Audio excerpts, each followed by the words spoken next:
The pistol pictured is painted in 1919 by Victor Bernedo, Pistolet Automatique Bernedo patent 69952. It has a 7-shot magazine, in caliber 25 auto. Victor Bernedo was born in Elgoibar and was registered as a practicing gunsmith in 1912. By 1913, he had his own shop with 8 workers. The shop grew ever larger as World War I started in 1914. From 1915 until the end of the war in 1918, the total number of employees was between 20 and 40. The end of war was a hard time for Bernedo, but he restarted his business in 1920.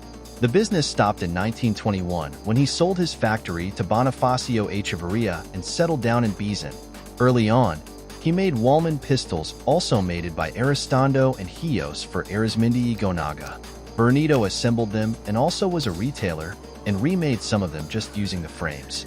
During World War I, he made ruby pistols for Gabilando's Y Arresti, but also Eibar-type pistols in caliber 25 auto and 32 auto that was sold under his own brand and marked V. Bernedo.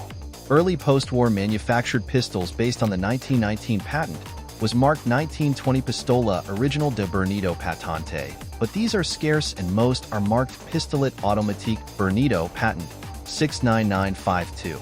With a half-length slide and breech block with a completely exposed barrel ahead of it. The barrel was fixed to the frame by a transverse pin held by a spring catch. The pin can be easily removed without tools to allow the barrel to be lifted out for cleaning. After selling his shop, he continued working with metallurgy and tools, but made no more firearms until he died. The Eibar-type pistols sold very well through World War I. The largest sale was the ruby pistols that won contract with the French army and also ended up in Finland.